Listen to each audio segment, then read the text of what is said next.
Whatever happened to the likely lad? You know, the one that is Jürgen Klopp. Whatever happened to him? I think people ask that a lot because people ask a lot, what is his job nowadays? And it's global head of sport for Red Bull. But what does it mean? That's what the late Queen used to ask. You know, no, I generally, it did to me when I went to Buckingham Palace the first time. She says, what is your job? You know, what do you do? That's what she gets out of the problem of asking, where'd you come from? I thought you meant she'd asked you about Jürgen Klopp. Yes. Well, Maybe that as well. Yeah, no, definitely not that. But he's been in post since January the 1st. Obviously, he was doing a little bit of work, a little bit of prep work before that. And so we're past 6 months in the job. And I guess we were talking about optics before. He needs to look busy.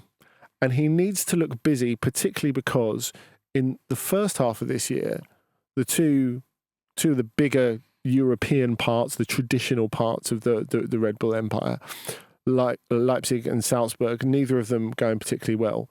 Now, fortunately, his paymasters did him a favour and fired his pal Pep Lijnders at Salzburg, so he didn't have to do it himself, which is a definite plus.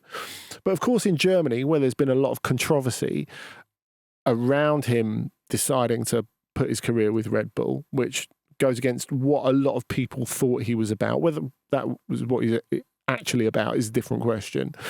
So this is being looked at very closely in Germany.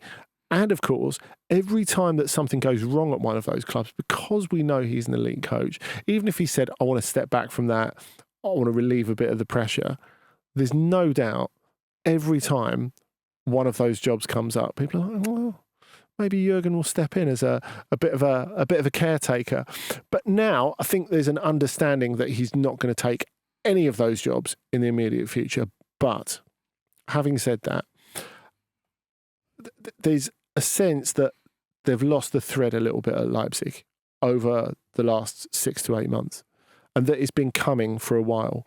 They stuck with Marco Rosa, Leipzig guy, Red Bull guy, for longer than they might have done because they had a lot of esteem for him at the club and because he'd done a very good job for a lot of his time there. He's the longest serving top flight coach of RB Leipzig. And then when he went, there was a growing sense, an almost irresistible tide of Klopp is going to have to step in and make sure this club gets back on the straight and narrow, because Rosa goes, Leipzig not only miss the Champions League places, but they miss Europe entirely for the first time since they're promoted, which is a massive dent on their ambitions and quite publicly humiliating.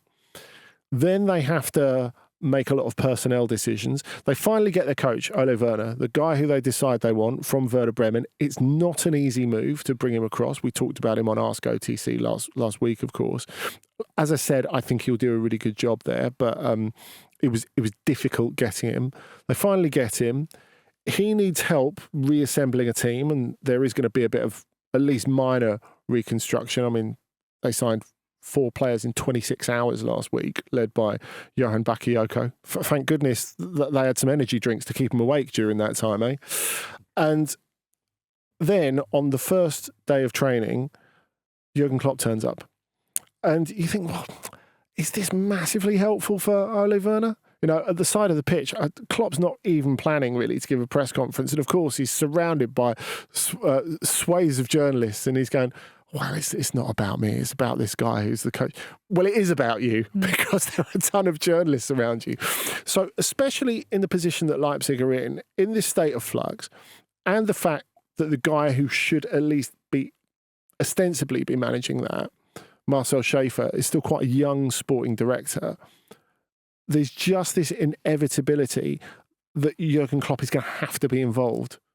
But how? And to what extent? And what is his role going to be? And that is the question we didn't know the answer to on the 1st of January, and we still don't know now.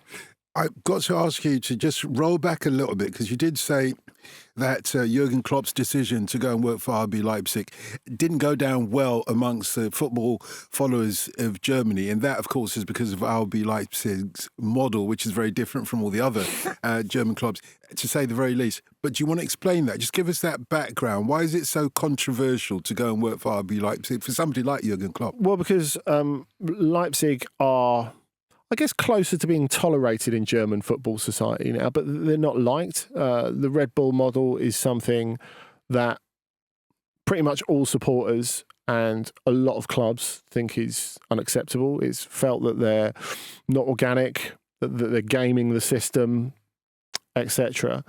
And of course, Klopp, since before he was the coach of Borussia Dortmund, he became really popular in Germany when he was a TV pundit during the 2006 World Cup. He was thought of as the everyman. This is a guy who, if he wasn't a coach, would be on the terraces with us. He gets it. And all of a sudden, he gets this offer and he thinks, well, actually, yeah, I'll take that. And when a lot of people think that is the antithesis of what German football should be about, the fact that this guy who is seen as the ultimate footballing everyman takes the job with the big bad ogre who's seeing to subvert German football culture, as a lot of people see it. That's why a lot of people are unhappy with it. And, you know, not just fans, but journalists too. What is his job then, Nicky? I mean, well, it's a good question again. We'll keep asking this question till we get an answer.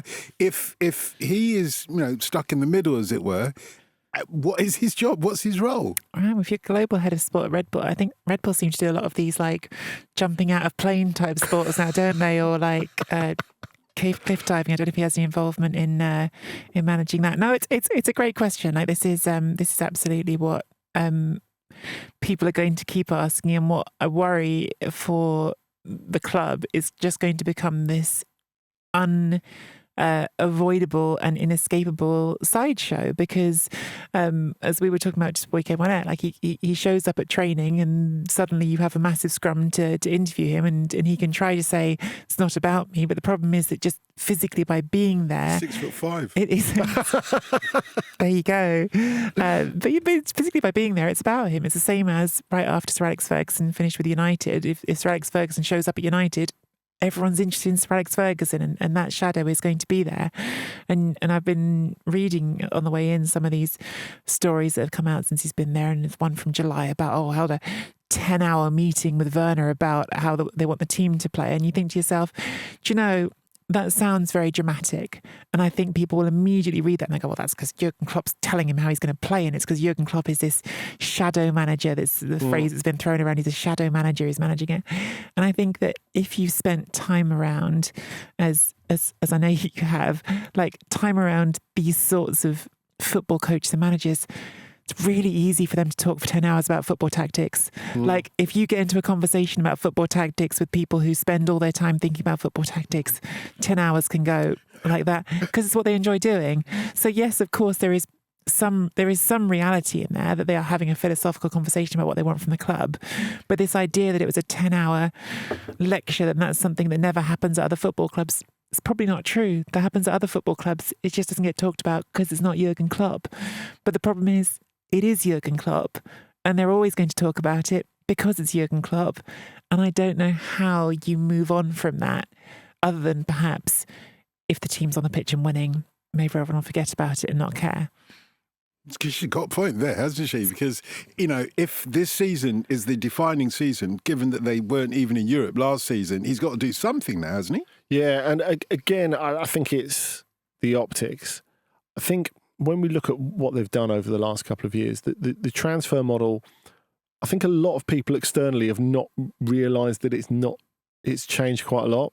But they've gone out there and they've spent enormous money on some players that they never would have done before. Because a lot of those players have been young, it feels as if they haven't made a lot of a change. But, you know, they spent nearly 50 million on Lois Openda. They spent a fee that could rise to 80 on Xavi Simons, and that has not worked out at all, despite the fact he was brilliant when he was on loan there. And of course, there's still the Benjamin Šeško thing, because I dare say that in the second half of August, some Premier League clubs are going to start sniffing again.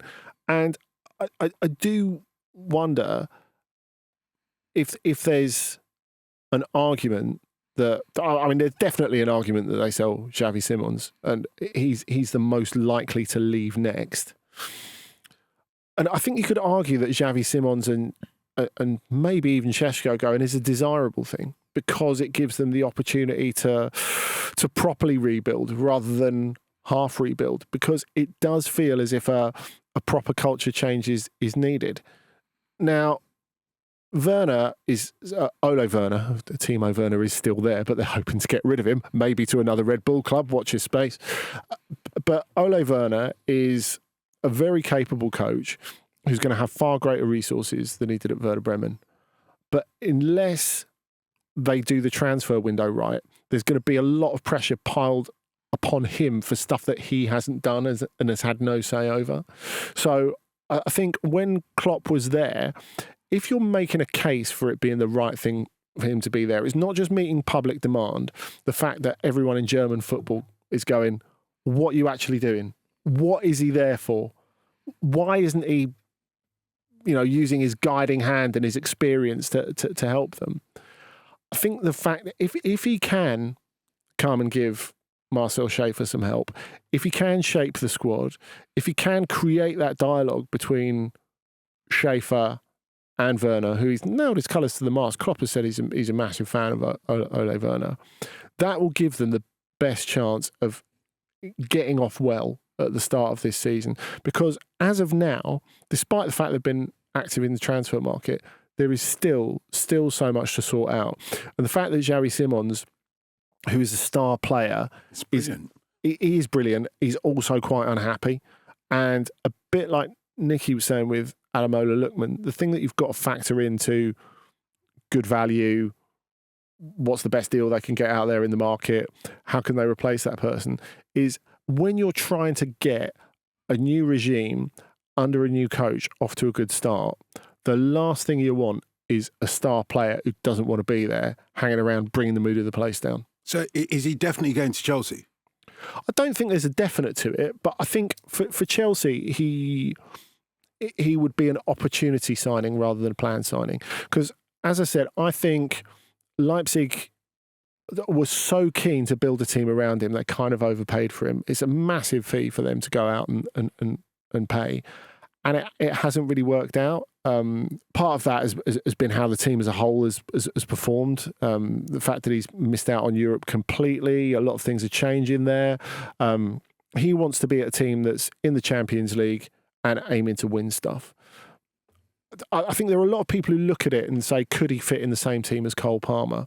Well, maybe he could. That doesn't necessarily mean that he should. But I think if you're Chelsea and you're looking at that and you're thinking, okay, there's this club that have overpaid for Xavi Simons. They probably need to shift him.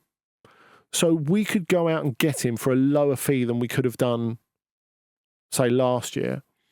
Like, let's try and fit him into the same team. If it doesn't work, you've still got a player who's like in his early 20s who are going to be able to resell. Ideally, you put Xavi Simons in a team and you build that team around him. For me, he is that good. But that hasn't happened over the last year or two, and that hasn't happened for the Netherlands either. And I suppose, really, because he's someone who has got the skill to thrive in a load of different positions, it would be easy to brush that bit under the carpet, that he deserves to have a team built around him.